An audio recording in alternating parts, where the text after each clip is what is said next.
Hello बच्चों, कैसे हो सब। होप आप सब अच्छे होंगे। बच्चों, आज हम मैटर इन आवर सराउंडिंग का टॉपिक सेकंड रीड करेंगे। होप आप अच्छे से वॉच करें और उसे समझने की कोशिश करें। क्लास 9 आज का सेकंड टॉपिक हमारा है differentiate between solids, liquid and gas. Topic first में आपने क्या पढ़ा था? मैंने आपको फर्स्ट चैप्टर का इंट्रोडक्शन दिया था, मैटर के बारे में बताया था, सॉलिड, लिक्विड और गैसेस की कुछ जनरल प्रॉपर्टीज के बारे में हमने डिस्कस किया था। आज हम तीनों को डिफरेंशिएट के थ्रू पढ़ने की कोशिश करते हैं। चलिए, without wasting of much time we will start the topic. इधर मैंने सॉलिड्स लिखा है, इधर लिक्विड और गैस लिखा है। बहुत सिंपल है, बहुत आसानी से आपको समझ में भी आ जाएगा। तो पहला पॉइंट है fix shape and volume. Solids जो होते हैं उनकी जो शेप होती है वो फिक्स होते हैं, वॉल्यूम भी फिक्स होता है। क्यों? मैंने जैसे बताया था कि ये जो पार्टिकल्स होते हैं, सॉलिड के पार्टिकल्स होते हैं जिनके बीच इंटरमॉलिक्यूलर स्पेस बहुत कम होगा। तो इंटरमॉलिक्यूलर स्पेस कम है तो बॉन्ड अट्रैक्शन फोर्स बहुत ज्यादा है, ठीक है, जिसकी वजह से जो इनका शेप होगा वो एक डेफिनेट शेप होगा और एक फिक्स शेप होगा। फाइन। तो जो सॉलिड्स होता है उनका जो शेप होता है वो फिक्स होता है और वॉल्यूम भी उनका फिक्स होता है। वॉल्यूम को आप जनरली समझ सकते हो, दैट मीन आपको पता है कि अगर मैं बात करती हूँ इस डस्टर की, मैंने इसे यहाँ पर रखा तो ये अपना फिक्स क्या कर रही है, जगह को घेर रही है, तो ये इसके एक वॉल्यूम हुआ। अगर मैं इसे एक बुक के ऊपर भी रखूंगी तब भी ये क्या करेगी, उतना ही स्पेस कवर करेगी जितना इसने मेरे हैंड पे किया था। तो इसका वॉल्यूम भी क्या है, फिक्स है। और शेप भी आप देख सकते हो फिक्स, ऐसे नहीं कि मैंने यहाँ पर रखा तो इसका शेप चेंज हो गया और यहाँ पर रखा तो इसका शेप चेंज हो गया। इसका शेप भी फिक्स होगा क्योंकि ये एक सॉलिड है। देन लिक्विड में जो होगा, वॉल्यूम तो क्या होगा उसका फिक्स, सॉरी वॉल्यूम तो क्या होगा उसका फिक्स होगा, लेकिन उसकी जो शेप होगी वो फिक्स नहीं होगी। एक सिंपल से एक्टिविटी से आप इसको समझ सकते हो। आप क्या लीजिए, आपने एक बॉटल लिया और एक आपने ग्लास लिया। आपने पहले वाटर को फिल करा बॉटल के अंदर, ठीक है। तो वाटर किसकी शेप ले लेगा, जो पानी है आपका वो आपकी शेप ले लेगा बॉटल की। अगर आप उसी पानी को ग्लास में डालोगे तो किसकी शेप ले लेगा, ग्लास की शेप ले लेगा। तो इस तरीके से भी पता चलता है कि शेप तो फिक्स नहीं होगी। और वॉल्यूम कैसे फिक्स होगा, सिंपल। अब मान लीजिए आपने पहली बॉटल में वाटर को फिल करा, आप उस पर मार्क कर लीजिए, मार्क कर लिया। अब आपने उस पानी को दूसरे किसी बर्तन में डाल दिया, उसमें आपने मार्क करा। अब आप क्या करिए, जो ग्लास में आपने पानी डाला है उस ग्लास से वापस पानी अगर आप किसमें डालोगे, बॉटल में डालोगे, तो आप देखोगे कि पानी वहीं तक फिल होगा जहां तक आपने मार्क किया था। तो इससे क्या पता चलता है, जो वॉल्यूम है वो फिक्स है। वॉल्यूम में ऐसा नहीं है कि आपने ग्लास में डाला तो उसका वॉल्यूम चेंज हो जाएगा और अगर उसे आप बॉटल में डाल दो तो वॉल्यूम चेंज हो जाएगा, वॉल्यूम सेम रहेगा। तो फिक्स वॉल्यूम होगा और शेप उसकी क्या होगी, फिक्स नहीं होगी। बात करते हैं गैसेस की। गैसेस का ना तो कोई फिक्स वॉल्यूम होता है ना फिक्स कोई उसकी शेप होती है, क्योंकि उनके बीच के पार्टिकल का जो स्पेस है वो बहुत ज़्यादा है, जिसकी वजह से अट्रैक्शन फोर्स नहीं है। अट्रैक्शन फोर्स ना होने की वजह से वो एक फिक्स शेप में नहीं रह सकता, जिसकी वजह से उसका वॉल्यूम भी फिक्स नहीं है। आप उसे अलग अलग किसी भी कंटेनर में डालोगे तो वो उसी की शेप को ले लेगा और उसका वॉल्यूम भी फिक्स नहीं होगा। फाइन। सेकेंड पॉइंट है हमारा high melting point and boiling point. जो सॉलिड्स होता है उनका बॉइलिंग और मेल्टिंग पॉइंट हाई होता है। रीजन वही है, हर चीज का रीजन यही है क्योंकि फोर्स बहुत ज्यादा है और फोर्स अगर ज्यादा होगा तोड़ने के लिए किसकी ज्यादा एनर्जी की जरूरत होगी। तो इसलिए जो सॉलिड्स के मेल्टिंग और बॉइलिंग पॉइंट होते हैं वो बहुत ज्यादा हाई होते हैं। लिक्विड की बात करते हैं। लिक्विड में क्या होगा, जो हमारे बॉइलिंग और मेल्टिंग पॉइंट होते हैं वो सॉलिड से तो कम होंगे लेकिन गैसेस से ज्यादा होंगे।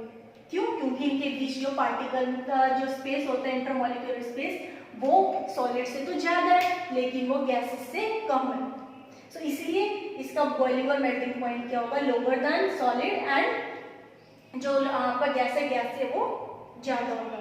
सो बात करते हैं गैसेस की। गैसेस का जो आपका मेल्टिंग और बॉइलिंग पॉइंट होगा वो बहुत लो होगा, बहुत ज्यादा कम होगा। क्यों? क्योंकि इंटरमॉलिक्यूलर स्पेस बहुत ज्यादा है। फाइन। तो सेकंड पॉइंट समझ आ गया। चलिए थर्ड पॉइंट की तरफ। थर्ड पॉइंट है आपका diffusion of the solids is very low in liquids. इसका मतलब क्या हुआ कि सॉलिड का जो डिफ्यूजन होता है बहुत कम होता है। डिफ्यूजन से आप सिंपल से आप डिफ्यूजन को समझ सकते हो। आप जब आप जब परफ्यूम को स्प्रे करते हो, ठीक है, तो आप क्या देखते हो कि जो स्प्रे आपको जो परफ्यूम को जब आपने स्प्रे किया तो जो उसकी फ्रेग्रेंस होती है पूरे रूम में फिल हो जाती है, पूरे रूम में फैल जाती है, खुशबू आने लगती है पूरे रूम में। ऐसा क्यों हुआ? क्योंकि जब आपने परफ्यूम को स्प्रे करा तो जो उसके अंदर पार्टिकल थे, फ्रेग्रेंस के जो पार्टिकल थे, वो पार्टिकल एयर जैसे वो यदि कांटेक्ट में आए तो पार्टिकल दूर दूर जाके फैलने लगे। तो इस तरीके की जो प्रोसेस होती है वो डिफ्यूजन होगी। और डिफ्यूजन सिंपल सी बात है सॉलिड में कम होगा। क्यों? क्योंकि इतने ज्यादा फोर्स से अट्रैक्ट है, इन दो पार्टिकल्स के बीच इतना ज्यादा फोर्स है कि वो एक दूसरे से सेपरेट इजिली नहीं हो पा रहे, जिसकी वजह से वो डिफ्यूज नहीं हो सकते।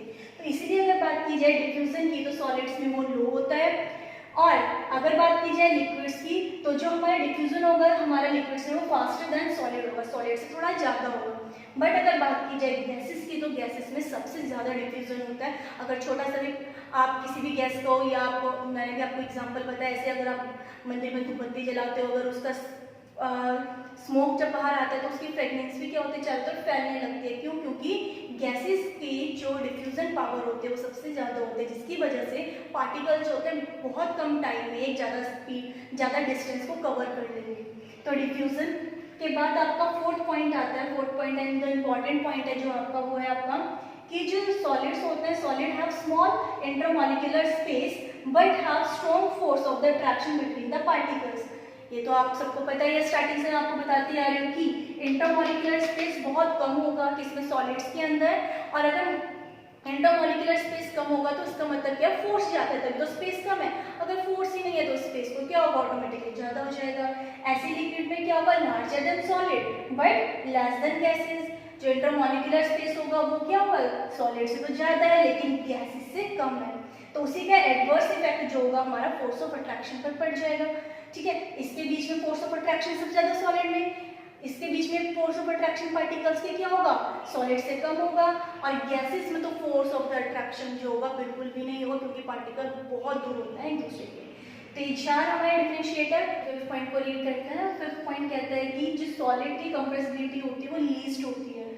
अब कंप्रेसिंग का मीनिंग क्या है, कंप्रेसिंग का मीनिंग बहुत सिंपल है। ये एग्जांपल लेते हैं, ये क्या है, डस्टर है, it is in a solid form, आपको पता ही सॉलिड है।